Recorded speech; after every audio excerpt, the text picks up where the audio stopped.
కూటమి పాలనలో ప్రశాంతంగా రాష్ట్రం ఉంది అని మంత్రి గుమ్మడి సంధ్యారాణి అన్నారు. ఈ మేరకు ఆమె మీడియాతో మాట్లాడుతూ గత 5 సంవత్సరాలలో రాష్ట్ర ప్రజలు బయటకు రావాలన్నా మాట్లాడాలన్నా భయపడేవారని తెలిపారు. వెళ్ళినటువంటి పరిపాలన నుంచి ప్రజలు విసిగిపోయి ఈరోజు కూటమి ప్రభుత్వాన్ని ఎంతో అత్యద్భుతంగా గెలిపించిన సంగతి మనందరికి కూడా తెలుసు. ఈరోజు చూసుకున్నట్టయితే రోజుకొకరు మన పార్టీ ఆఫీస్లో ఒక మంత్రి కూర్చొని ఇక్కడున్నటువంటి అర్జీలని సమస్యల్ని పరిష్కరిస్తున్నారు అని అంటే గౌరవ ముఖ్యమంత్రి చంద్రబాబు నాయుడు గారు ప్రజల మీద ఏ విధంగా దృష్టి పెడుతున్నారో ఒకసారి మీరు ఆలోచించండి. ఈరోజు ఉదయం 10 గంటల నుంచి కూర్చుంటే ఒక 2 అవర్స్ దాకా మొత్తం నాన్ స్టాప్గా మనం చూసుకుంటూ వెళ్తే జనాలు రోజుకి సంఖ్యాబలం తగ్గుతుంటూ వస్తుంది. మొదట్లో చూసుకుంటే ఎంతమంది ఉండేవాళ్ళు అంటే వేలాది మంది ఉండేవాళ్ళు, 100ల్లోకి వచ్చారు, ఇప్పుడు 10ల్లోకి వచ్చారు. సమస్యని వెంటనే అక్కడ ఉన్న కలెక్టర్ గారికి కానీ జేసీకి కానీ అక్కడ అధికారులకు ఫోన్ చేసి వెంటనే పరిష్కరించే దిశగా కూటమి ప్రభుత్వం అడుగులు ముందుకు వేస్తున్నాం. ఈరోజు చూసుకున్నట్టయితే ఈరోజు మనం బయట రోజు అంటే వీళ్ళకి ఉనికి కోల్పోతున్నామని ఈ మధ్యకాలంలో కొన్ని మాటలు మాట్లాడుతున్నారు, మీకు అందరికి కూడా తెలుసు.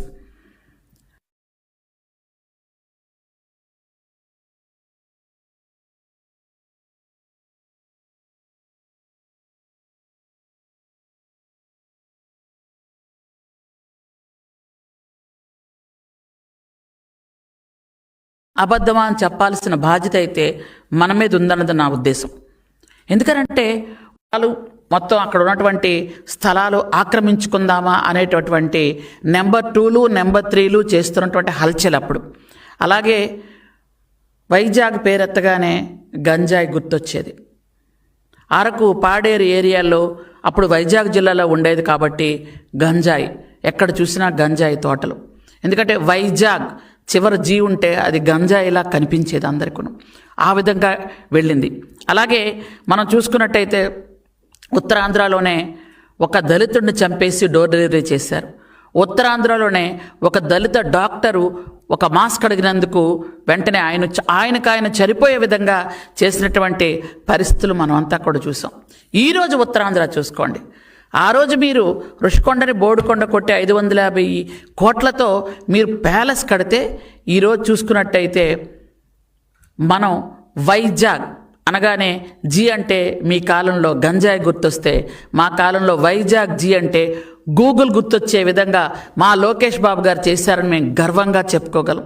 ఈరోజు గౌరవ ముఖ్యమంత్రి చంద్రబాబు నాయుడు గారు ప్రతి దేశ విదేశాల నుంచి పెట్టుబడులు తీసుకొచ్చే విధంగా లోకేష్ బాబు గారిని పూర్తి స్థాయిలో ఆ బాధ్యత అప్పచెప్పి తీసుకొచ్చే విధంగా మనం చూస్తున్నాం. ఈరోజు చూసుకున్నట్టయితే అరకు పాడేరులో చూసుకున్నట్టయితే గంజాయి పూర్తిగా నిర్మూలనయ్యి కాఫీ తోటలు పండించే విధంగా మనం ముందుకు వెళ్తున్నాం. ఎందుకంటే భోగాపురం ఎయిర్పోర్ట్ని అలా కట్టేస్తున్నాం ఇలా కట్టేస్తున్నాం అని ఎన్నో కోతలు కోసినటువంటి గత పాలకులు భోగాపురం ఎయిర్పోర్ట్ పట్టించుకోకుండా వదిలేస్తే ఈరోజు భోగాపురం ఎయిర్పోర్టు 2200 ఎకరాల్లో పూర్తి చేసి అల్లూరి సీతారామరాజు ఇంటర్నేషనల్ ఎయిర్పోర్టుగా ఈరోజు నామకరణం చేసి జాతికి అంకితం చేస్తున్నటువంటి పరిస్థితి మనందరం కూడా చూస్తున్నాం. అలాగే ఉత్తరాంధ్రకి రైల్వే జోన్ రాదు అని గత పాలకులు చాలా ధీమాగా ఉండేవాళ్ళు. అసలు అది ఏ కార్యక్రమాలు కానీ ఏది కానీ చిత్తశుద్ధితో చేసినటువంటి దాఖలాలు మనకు లేవు. కానీ ఈరోజు ఉత్తరాంధ్ర మనకి రైల్వే జోన్ వచ్చింది అని అంటే నిజంగా గౌరవ ముఖ్యమంత్రి గారికి, గౌరవ లోకేష్ బాబు గారికి, గౌరవ కేంద్ర మంత్రివర్యులు మనందరికీ కూడా మా శ్రీకాకుళం వాసి అయినటువంటి మా రామ్మోహన్ నాయుడు గారికి మా హృదయపూర్వకమైనటువంటి ధన్యవాదాలు తెలియజేసుకుంటున్నాం. ఈరోజు రైల్వే జోన్ వచ్చిందంటే ఉత్తరాంధ్ర అభివృద్ధి చెందుతుంది. ఉత్తరాంధ్ర నుంచి మాకు రాయగఢకు కానీ ఛత్తీస్గఢ్కి కానీ వెళ్ళడానికి మార్గాలు శుభమైనటువంటి పరిస్థితి కూడా మనం చూసుకుంటున్నాం.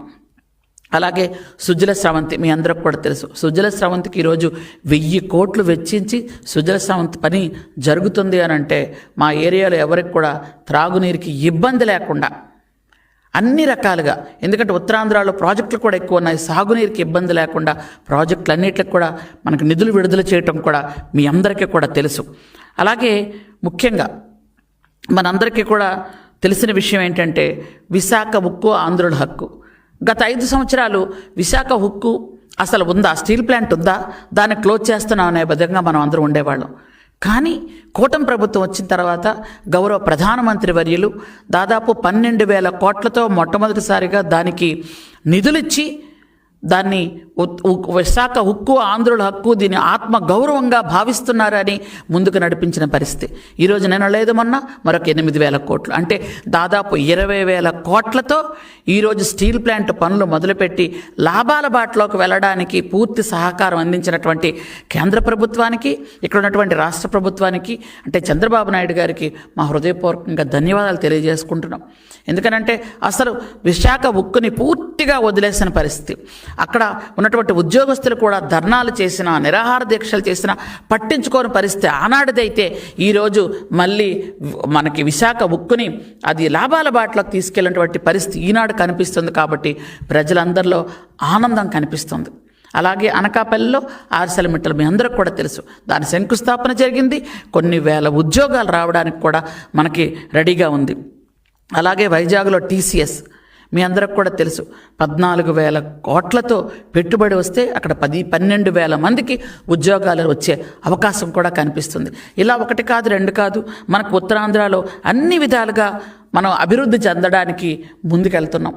ఎందుకంటే ఉత్తరాంధ్రలో మీరు చెప్పుకున్నట్టయితే ఒక ఎయిర్పోర్ట్, ఒక రైల్వే జోన్, కొన్ని ప్రాజెక్టులు, ఈ TCS కానీ గూగుల్ కానీ ఇవన్నీ కూడా రావటం వల్ల మనకేంటంటే అక్కడ ఉన్నటువంటి మా ఉత్తరాంధ్ర ఉన్న యువత అందరికి కూడా ఉద్యోగాలు వచ్చే పరిస్థితి ఉంది.